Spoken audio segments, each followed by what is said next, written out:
Hi hello everyone. So cable and wire sector से ये company है आरआर काबिल। इस पे आज हम डिस्कशन करेंगे। फोर्थ क्वार्टर के रिजल्ट इन्होंने अपने रिलीज किए हैं। तो उसका एनालिसिस करेंगे एंड देखेंगे ओवरऑल क्या ग्रोथ वगैरह इस कंपनी से एक्सपेक्ट कर सकते हैं। सो ये कंपनी इंडिया में केबल एंड वायर सेक्टर के अंदर फोर्थ लार्जेस्ट कंपनी है, Polycab, KEI and Finolex cables के बाद में। बिजनेस मॉडल अगर हम देखें इस कंपनी का, तो इन्होंने वायरिंग बिजनेस से स्टार्ट किया था एंड लेटर ऑन इन्होंने केबल वाले सेगमेंट के अंदर एंटर किया है। सो आज भी अगर आप इनका रेवेन्यू देखोगे तो 70% रेवेन्यू केबल से आता है, वायरिंग से आता है, और 30% के आसपास रेवेन्यू जो है वो कंपनी का केबल वाले बिजनेस से आता है। प्लस इनका एक और सेगमेंट है एफएमईजी। सो एफएमईजी जो आपका फास्ट मूविंग इलेक्ट्रॉनिक गुड्स होता है, जैसे सीलिंग फैन है, टेबल फैन है, कूलर है, गीजर है, प्रेस है।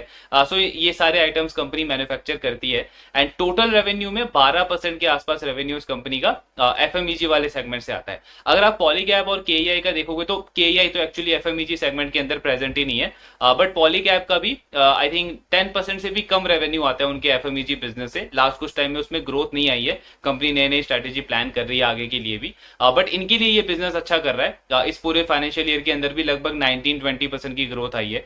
प्लस एक और डिफरेंस है इन कंपनीज के अंदर। सो आरआर काबिल जो है वो ईपीसी सेगमेंट के अंदर नहीं है, जो आपका इंजीनियरिंग, प्रोक्योरमेंट, कंस्ट्रक्शन वाला जो बिजनेस है उसके अंदर इस कंपनी की प्रेजेंस नहीं है। वीजा वीज हम केईआई और पॉलीकैब को देखें, वो दोनों कंपनी उस सेगमेंट के अंदर प्रेजेंट है। अराउंड 4-5% के आसपास उनका रेवेन्यू आता है उस बिजनेस से। सो ये मेजर डिफरेंस है। एक और बड़ा डिफरेंस क्या है इन कंपनीज के बीच में कि आरआर काबिल जो है वो एक्सपोर्ट में वन ऑफ द लीडर है इंडिया के अंदर। कंपनी का 10% का मार्केट शेयर है एक्सपोर्ट बिजनेस के अंदर। एक्सपोर्ट में बहुत अच्छा उनका ओवरऑल रेवेन्यू कंट्रीब्यूशन है। लगभग 30% रेवेन्यू उस कंपनी का आता है एक्सपोर्ट बिजनेस से। अगर हम केबल एंड वायर वाले सेगमेंट को देखें, ओवरऑल रेवेन्यू को अगर हम देखें तो लगभग 25-26% के आसपास रेवेन्यू इस कंपनी का सिर्फ एक्सपोर्ट बिजनेस से आता है। जब हम पॉलीकैब की बात करते हैं या केईआई की बात करते हैं तो उनकी मैनेजमेंट पिछले कुछ टाइम में बहुत ज्यादा फोकस कर रही है, एफर्ट डाल रही है अपने एक्सपोर्ट बिजनेस के रेवेन्यू को बढ़ाने के लिए। बट स्टिल अगर आप देखोगे तो केईआई का लो डबल डिजिट के अंदर उनका कॉन्ट्रीब्यूशन है एंड पॉलीकैब का अगेन 9% के आसपास उनका बिजनेस एक्सपोर्ट से आता है। तो उनके लिए एक्सपोर्ट बिजनेस बहुत ज्यादा अच्छा नहीं कर रहा है। वीजा वीज अगर हम आरआर काबिल की बात करें तो बहुत सिग्निफिकेंट कंट्रीब्यूशन है इस कंपनी के लिए एक्सपोर्ट बिजनेस से। इसका एक बड़ा कॉम्पिटिटिव एडवांटेज क्या है इस कंपनी के पास में कि इनका जो बड़ोदरा में जो मैन्युफैक्चरिंग फैसिलिटी है, उस फैसिलिटी को 38 इंटरनेशनल सर्टिफिकेशन मिले हैं, 38 प्रोडक्ट्स के लिए अप्रूवल मिला है। एंड मैनेजमेंट का कहना है कि पूरे वर्ल्ड में उन कुछ कंपनीज में आती है ये कंपनी जिनके 38 प्रोडक्ट्स को इंटरनेशनल सर्टिफिकेशन मिला हुआ है। सो इसकी वजह से एक बहुत बड़ा एक एडवांटेज मिलता है इस कंपनी को, बिकॉज ग्लोबली एक्सपोर्ट मार्केट में जब भी कोई कंपनी आती है तो आरआर काबिल जो है वो एक one of the top preference बन जाता है उन कंपनीज के लिए, क्योंकि उनका क्वालिटी वगैरह के ऊपर बहुत ज्यादा फोकस होता है। तो वहां पे एक एज मिलता है आरआर काबिल को। सो ये ओवरऑल बिजनेस मॉडल है कंपनी का। नाउ अगर हम नंबर्स वगैरह देखें कैसे डिलीवर किए इन्होंने, तो फोर्थ क्वार्टर में अगर आप इनका रेवेन्यू देखोगे तो अराउंड 16% की ग्रोथ आई है इनके टॉप लाइन के अंदर। ये इंप्रूव हुआ है। एक्चुअली थर्ड क्वार्टर में थोड़ा सा डिप देखने को मिला था हमें, 10% के आसपास की ग्रोथ आई थी इनकी थर्ड क्वार्टर के अंदर। तो एक अच्छी इंप्रूवमेंट आई है, 15-16% की ग्रोथ है। देन मार्जिन अगर आप देखोगे तो फोर्थ क्वार्टर में तो स्टेबल मार्जिन है 7% के आसपास, लास्ट ईयर भी 7 था। बट फुल ईयर बेसिस पे अगर हम देखें पूरे FY24 में, तो कंपनी के मार्जिन 6% से इंप्रूव होकर के 7% पे आए हैं। एंड मार्जिन क्योंकि इंप्रूव हुआ है, प्लस थोड़ा बहुत कॉस्ट एफिशिएंसी मिली है कंपनी को, तो उसकी वजह से इनको ऑपरेटिंग लेवरेज बहुत अच्छा मिला है। पूरे फाइनेंशियल ईयर में कंपनी ने अपना हाईएस्ट एवर रेवेन्यू अचीव किया है इस पूरे फाइनेंशियल ईयर के अंदर, जिसमें सेल्स ग्रोथ तो 18% की रही है, बट कंपनी का जो बॉटम लाइन है, नेट प्रॉफिट है, वो 57% से ग्रो हुआ है ऑन अ वाई बेसिस। तो पैट ग्रोथ बहुत जबरदस्त रहा है कंपनी का, मार्जिन एक्सपेंशन की वजह से मेजरली।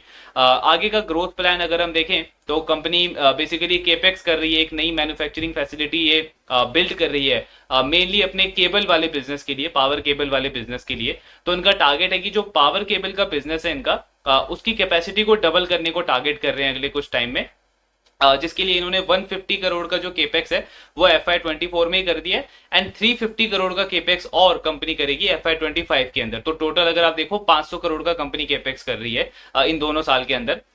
इसके बाद कंपनी का एक्सपोर्ट वाले बिजनेस में वायरिंग का कंट्रीब्यूशन ज्यादा है आज के टाइम पे, बट लास्ट कुछ टाइम में इन्होंने केबल वाले बिजनेस को भी वहां पे लॉन्च किया है और उसमें काफी अच्छी ग्रोथ आ रही है कंपनी की, बिकॉज मैनेजमेंट का कहना है कि एक्सपोर्ट मार्केट में जो वायरिंग बिजनेस है उसमें कंपटीशन थोड़ा सा ज्यादा है, तो वहां पे हमारे मार्जिन थोड़े से कम होते हैं। बट पावर केबल की जब बात आती है तो वहां पे कंपटीशन कम है, इसीलिए हमें वहां पे मार्जिन अच्छा मिल रहा है, तो एक उसकी वजह से भी मार्जिन में इंप्रूवमेंट देखने को मिल रहा है।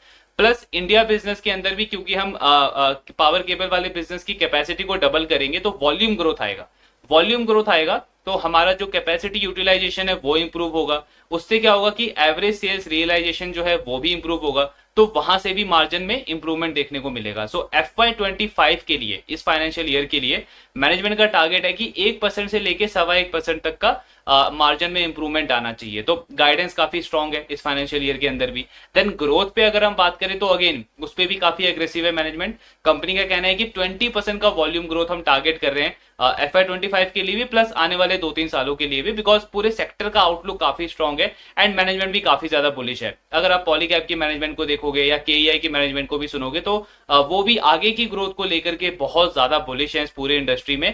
कंपनी ऑलरेडी अच्छा कर रहे हैं एंड बिकॉज ये एक बहुत अच्छा प्रॉक्सी है बहुत अलग अलग सेक्टर्स के लिए, चाहे हम रियल एस्टेट सेक्टर की बात करें उसमें बहुत अच्छी ग्रोथ आ रही है एंड रियल एस्टेट में बेसिकली इन कंपनीज का कहना है कि नए हाउसेस तो बन ही रहे हैं, नए डेवलपमेंट्स तो हो ही रही है, बट इन कंपनीज का जो मेजर ग्रोथ आता है वो रेनोवेशन से आता है। सो अगर आप पेंट्स कंपनीज को सुनोगे उनकी भी मैनेजमेंट यही बोलती है कि जो नए डेवलपमेंट वाला बिजनेस है वो छोटा बिजनेस है, मेजर जो बिजनेस है हमारा वो रेनोवेशन से आता है, क्योंकि इंडिया में हर आज के टाइम पे हम देख रहे हैं कि एक बहुत बड़ा ट्रेंड बन गया है कि हर 2-3 साल के अंदर जो आपके पुराने घर हैं उनका रेनोवेशन होता है। प्लस ये जो केबल वायर की कंपनीज हैं इनका बिजनेस तो कमर्शियल स्पेस से भी आता है, आपके ऑफिसेस हैं, रेस्टोरेंट्स हैं, होटल्स हैं, तो उनके लिए भी आज के टाइम पे मैंडेटरी हो गया कि हर 2-3-4 साल के अंदर आपको अपना रेनोवेशन करना है, बिकॉज नए ट्रेंड आ रहे हैं, नई टेक्नोलॉजी आ रही है, तो उसके अकॉर्डिंग इन सारे सेक्टर्स को रेनोवेशन करना पड़ता है। तो वहां से इस कंपनी का कहना है कि 60% के आसपास बिजनेस तो हमारा सिर्फ इसी रेनोवेशन से आता है, क्योंकि ये साइकिल काफी ज्यादा फास्ट हो गया है एंड जो नए डेवलपमेंट्स हो रहे हैं तो वहां से भी काफी अच्छी ग्रोथ आ रही है, तो ये रियल एस्टेट सेक्टर है। देन बाकी इंफ्रा का तो हम देख ही रहे हैं गवर्नमेंट का कितना ज्यादा एग्रेसिव फोकस है आज के टाइम पे, नए हाईवेज बन रहे हैं, रेलवेज बन रहे हैं, मेट्रोज बन रहे हैं, फ्लाईओवर्स बन रहे हैं, प्लस आपका सोलर एनर्जी है, ग्रीन एनर्जी है, ईवी की थीम है, तो ओवरऑल ग्रोथ के पॉइंट ऑफ व्यू से देखें तो हम बहुत अच्छा टेलविंड है इस पूरे सेक्टर में, हर एक सेगमेंट से अच्छी ग्रोथ आ रही है, इसीलिए बोला जाता है कि केबल एंड वायर सेक्टर जो है वो एक बहुत अच्छा प्रॉक्सी है इन सारे थीम को प्ले करने के लिए, चाहे वो रियल एस्टेट की थीम हो या इंफ्रा की थीम हो, तो उसके लिए एक बहुत बेटर प्रॉक्सी माना जाता है सेक्टर को।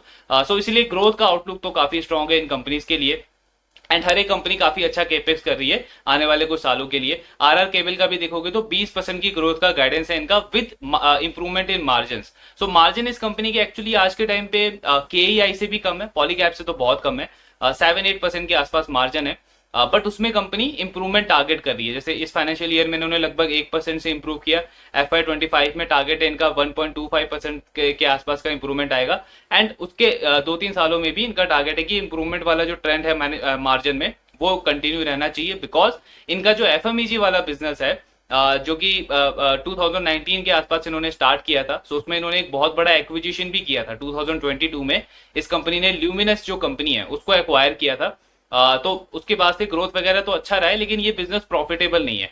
मैनेजमेंट का कहना था कि जब हम 1000 करोड़ के आसपास का रेवेन्यू हिट कर लेंगे इस बिजनेस में तो हम ब्रेक इवन कर लेंगे एंड इनका टारगेट है कि FY25 में अराउंड 1000 करोड़ का हम रेवेन्यू अचीव करेंगे FMEG वाले बिजनेस में।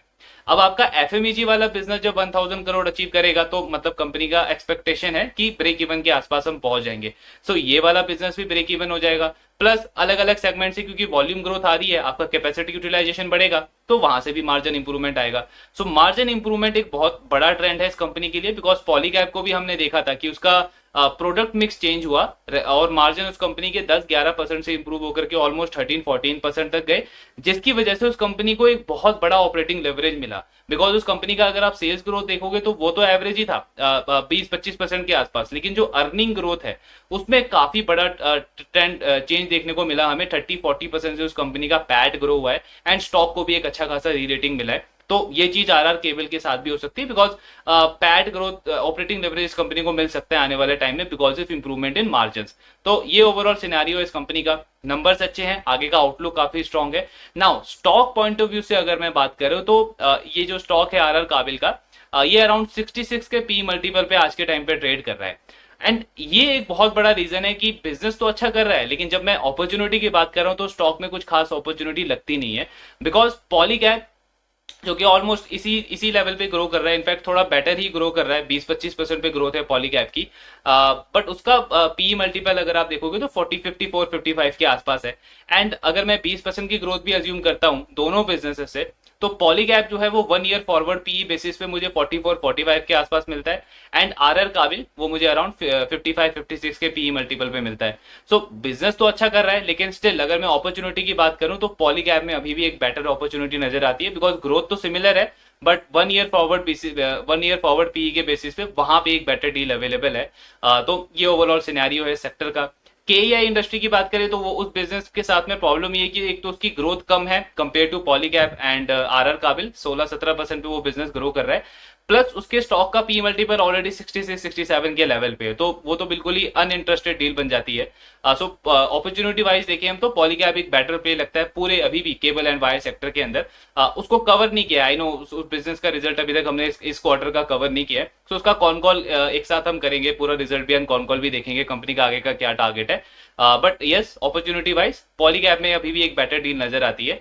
एंड सेक्टर तो बाकी ओवरऑल अच्छा कर ही रहा है, कंपनीज को ट्रैक करना कंटिन्यू रखेंगे। सो ये ओवरऑल एनालिसिस था आरआर काबिल के ऊपर, एंड जो भी आपके डाउट्स है to let me know in the comment box. Thank you very much.